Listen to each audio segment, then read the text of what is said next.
जहाँ तक आपके सवाल का दूसरा हिस्सा है हिजाब का, मेरा मानना यह है कि हिजाब मुसलमानों के लिए एक एसेंशियल रिलीजियस प्रैक्टिस है और कुरान के सूरह अहज़ाब की आयत में उसका जिक्र अल्लाह सुब्हानहू व तआला ने हुक्म फरमाया है। तीसरा यह है कि ये हमारा राइट टू कल्चर भी है, आर्टिकल 29 का हिस्सा है हमारे लिए और इसका भी हमको प्रोटेक्शन मिलता है।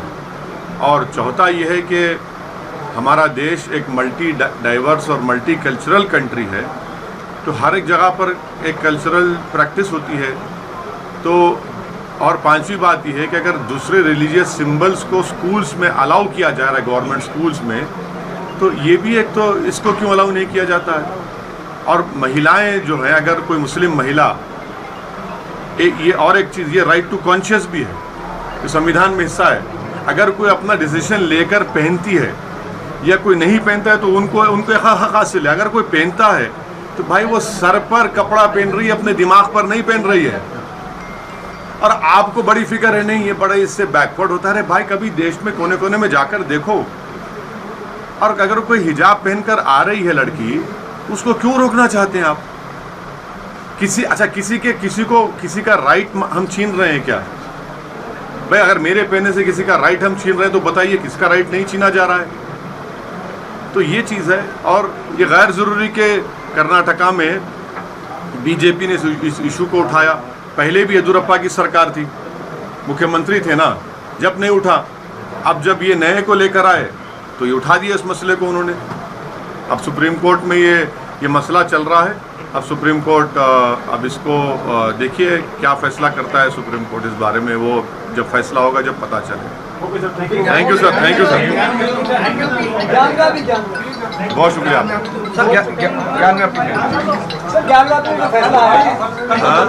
ज्ञानव्यापी पे जो फैसला आया है लास्ट ज्ञानव्यापी में सर, जिला अरे एक बार बाइट हो रही भाई।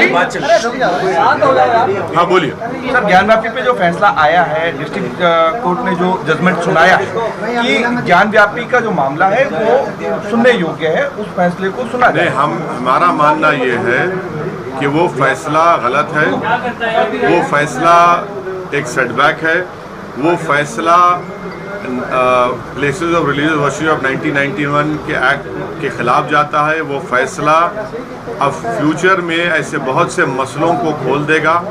वो फैसला भारत में एक डिस्टेबलाइजिंग इफेक्ट पैदा कर सकता है, ये मेरा एप्रीहेंशन है। और छठी बात ये है कि ये जो ज्ञानवापी और काशी का जो प्रधानमंत्री ने इनॉग्रेशन किया था, उसको बढ़ा करके, तो उत्तर प्रदेश की सरकार ने मुसलमानों से प्रॉपर्टी एक्सचेंज किया है कि भाई हम काशी के इस मंदिर का मॉडर्न उसको रिनोवेट कर रहे हैं, आप अपनी प्रॉपर्टी दीजिए, हम आपको दूसरी प्रॉपर्टी एक्सचेंज करते हैं। उसका रजिस्टर्ड डॉक्यूमेंट है। जब आप मेरे से प्रॉपर्टी एक्सचेंज करते हैं तो क्या है उसका मतलब? दूसरी बात यह है कि 1880 में खसरा का रिकॉर्ड है जिसमें कहा गया कि मकबूज़े इस्लाम और मस्जिद। तीसरी बात उसमें आपको याद रखना पड़ेगा, जो कोर्ट ने बिल्कुल ही नज़रअंदाज कर दिया, कि 26 फरवरी 1942 को वक्फ बोर्ड की गज़ट इशू की गई थी कि मस्जिद के नीचे की ज़मीन, घर और नॉर्थ साइड ये वक्फ है। फिर दीन मोहम्मद का एक केस है जिसमें यही बात को कहा गया। तो ठीक है, सुप्रीम कोर्ट ने अपने 22 मई के ऑर्डर में कहा था कि जो भी डिस्ट्रिक्ट जज का फैसला आएगा 7 हफ्ते 8 हफ्ते का फ्रीज होगा। तो हम ये उम्मीद करते हैं कि कमेटी, इंतज़ामिया कमेटी इसको अपील करेगी। उन्होंने कहा भी कि अपील करेंगे और ये मसला जाएगा। मगर जब बाबरी मस्जिद का जजमेंट आया था, मैंने उस वक्त अपने एक एप्रीहेंशन का इजहार किया था कि इसके बाद कई ऐसे मसले खुल जाएंगे। वो मैं अनफॉर्चुनेटली मैं सच साबित हो रहा हूँ।